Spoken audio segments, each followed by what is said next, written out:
And looking at your numbers, I mean, I'm sure the shareholders must be happy.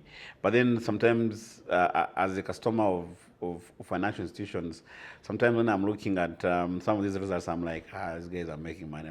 What is in there looking at those numbers that should make your customer happy that you guys are doing great? You know, if I look at where we are from a, banks are measured by net interest margin. They're also measured by impairments, and they are measured obviously on return on equity for the shareholders. So you can go in, charge a lot of money, charge big fees, and get bigger returns. But then your growth is not going to be great. You can also go and lend to everybody. Then you can have a lot of impairments.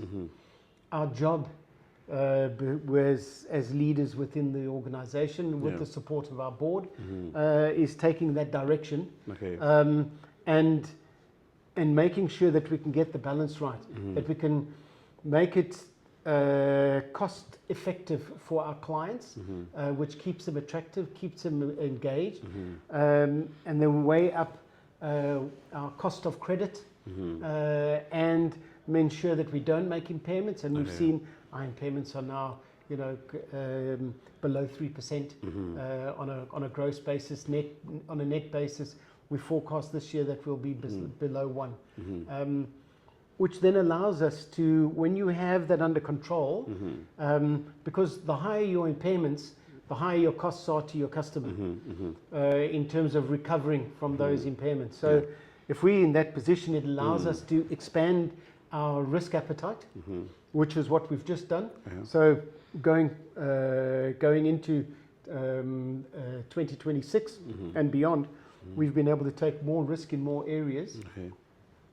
But our customers have benefited, beyond the numbers, have benefited from, that whole investment in technology and that we've done.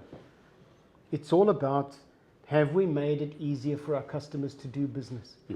We're forever looking at competition, both locally, we look abroad, we look in Europe, US, we look at West and East Africa, Southern Africa. The banks that get it right are the ones that have made it simpler for customers to do business. And that's what we try and do. Try and make the customer experience a better experience. And we've shown that. You've got to make it cost effective for them. We've done that. And then we've made it easier for our staff to interact with the customers as well, which means back-end systems. If we're looking for information, we want previous records, you want to make a transfer, you want to do it in time, etc. We've made all of that at the same time, and that has then translated into the additional revenue, the growth in assets, the growth in liabilities.